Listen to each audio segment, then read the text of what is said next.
Spinning TV.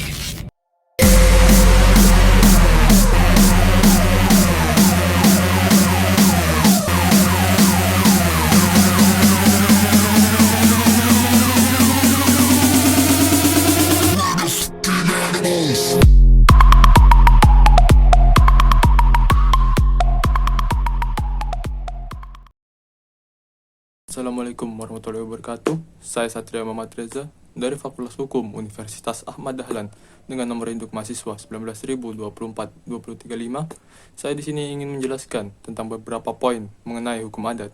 Yang pertama, apa motivasi saya mempelajari hukum adat? Yang kedua, sejarah dari hukum adat di Indonesia. Yang ketiga, kenapa hukum adat muncul sebagai tuntutan dalam Sumpah Pemuda? Yang keempat, bagaimana dasar hukum, legitimasi dari hukum adat di Indonesia? Yang kelima, apa kelebihan hukum adat dibanding dengan hukum yang lainnya? Baik, silahkan menyaksikan. Yang pertama adalah, apa motivasi Anda untuk mempelajari hukum adat? Untuk dapat mengetahui dan mempelajari, serta mendalami suatu sistem nilai budaya yang merupakan suatu pedoman bagi suatu masyarakat adat di Indonesia, serta hukum adat mencerminkan budaya Indonesia yang dapat mempertebal rasa harga diri, tujuan rasa kebangsaan, dan rasa kebanggaan. Selanjutnya ialah jelaskan sejarah perkembangan hukum adat. Zaman Hindu, terkenal juga dengan istilah zaman Melayu Polinesia, terjadi pada tahun 1500 sebelum Masehi sampai 300 sebelum Masehi. Pada masa ini, terjadi perpindahan penduduk dari daratan Asia menuju Indonesia, di mana perpindahan penduduk ini terbagi menjadi dua gelombang. Pada masa ini, perilaku budaya masyarakatnya masih sangat dipengaruhi kesaktian. Hingga saat ini, masalah majis religius masih kental berada di kalangan masyarakat Indonesia, seperti santet, pelet, ngepet, dan sejenisnya. Zaman Sriwijaya. Negara Sriwijaya berpusat di kota Palembang, hidup di abad ke-7 sampai dengan abad ke-13. Prasasti. 1. Prasasti Raja Senjaya 732 Masehi tentang agama, perekonomian, dan pertambangan. Prasasti Raja Dewa Simha 760 Masehi tentang agama dan kekaryaan. Prasasti Raja Tulodong 784 Masehi tentang pertanahan dan pengairan. Prasasti Bulai dari Rakai Garung 860 Masehi tentang perkara perdata. Zaman Mataram I. Prasasti Guntur 907 Masehi tentang peradilan oleh hakim P.U. Gawel mengenai keputusan tentang hutang keluarga. Putusannya dikenal dengan nama Java Patra. Prasasti Raja Empu Sindok 927 Masehi tentang hutang piutang dan waris. Prasasti Raja Dharma Wangsa 991 Masehi tentang perintah pembuatan kitab perundang-undangan Purwadigama dan penerjemahan Mahabharata. Zaman Majapahit. Selama kekuasaan Hayam Wuruk dan Gajah Mada, dalam syair negara Kertagama terlihat peraturan hukum tentang a. Pemerintahan umum seperti masalah pertanahan, pajak, wajib militer, tentara, dan kepolisian. B. Kehakiman dan peradilan. Kutara Manawa, Kitab Undang-Undang, salinan Kitab Manawa Dharma Sastra, dan Siwasyana. Gajah Mada, Jaksa Penuntut Umum atau Astapada dalam perkara pidana. C. Politik luar negeri. Zaman Islam. Zaman Aceh Darussalam. Islam masuk ke Indonesia akhir abad ke-12 dari daerah Aceh, Kesultanan Perlak, Samudra Pasai, Aceh Darussalam. Hukum yang berlaku adalah hukum Islam berdasarkan ajaran Imam Syafi'i dan hukum adat yang bersendi hukum Islam. Zaman Demak. Sekitar abad ke-15, Demak masih di bawah kekuasaan Majapahit. Menurut Babat Tanah Jawi, ditulis pada tahun 1625 dan 1633, Raden Patah putra Raja Brawijaya menundukkan Majapahit tahun 1478 dan mendirikan Demak yang kerajaannya berpusat di Masjid Demak. Urusan pemerintahan dan hukum berdasarkan hukum Islam, namun dalam pelaksanaannya, peradilan masih dipengaruhi sistem yang berlaku di zaman Majapahit. Zaman Cirebon dan Banten. Sistem peradilan yang berlaku. 1. Peradilan agama. Memaksa perkara yang dapat dijatuhi hukuman badan atau hukuman mati karena sifatnya kejahatan, membahayakan negara, mengurus perkara perkawinan, perceraian dan perwarisan.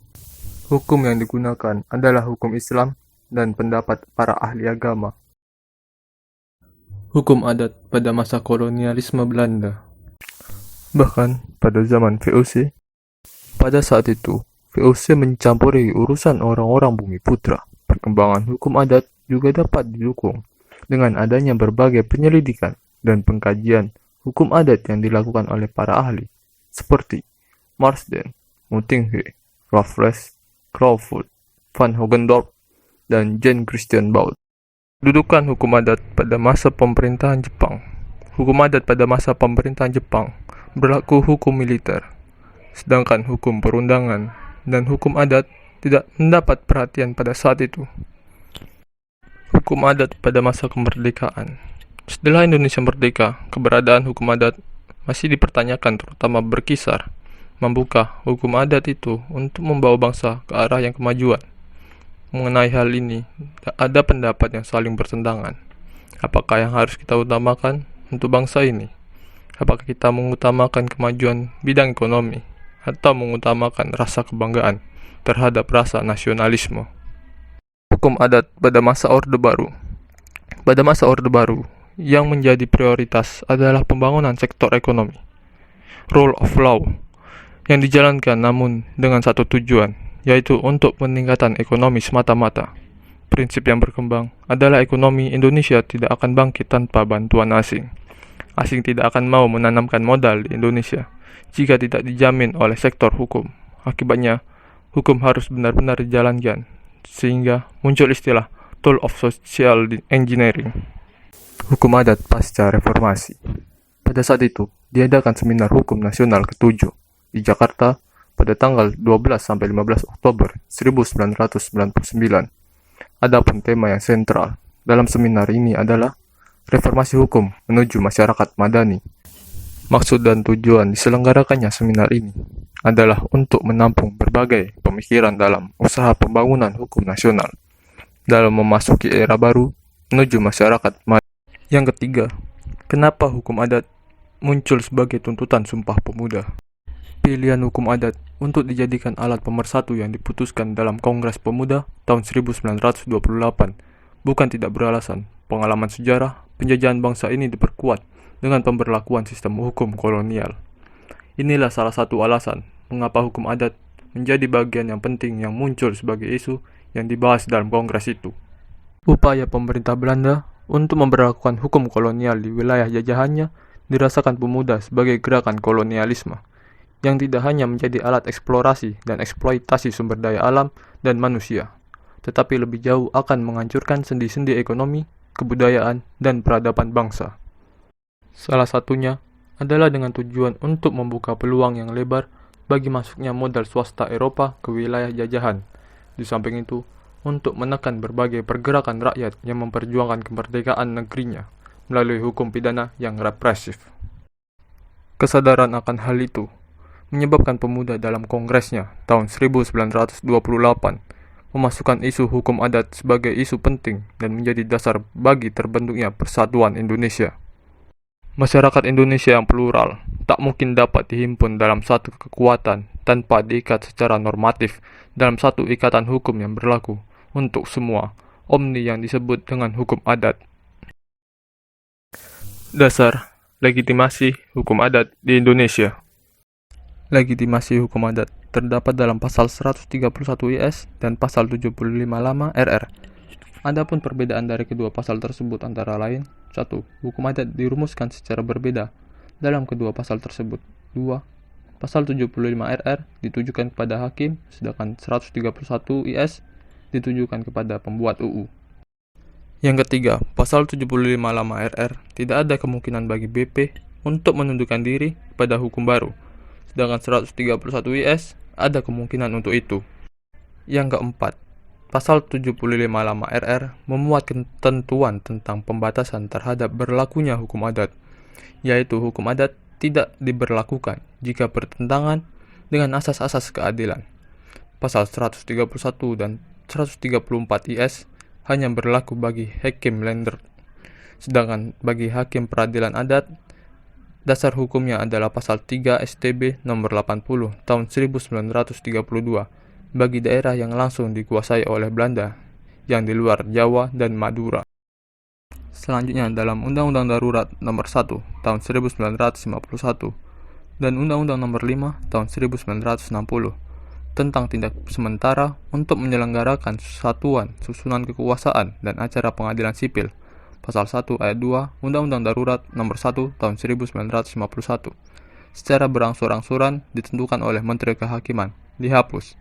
1. Segala pengadilan swapraja kecuali peradilan Islam negara Sumatera Timur, Kalimantan Barat, dan negara Indonesia Timur. Nomor 2. Segala pengadilan adat kecuali pengadilan Islam.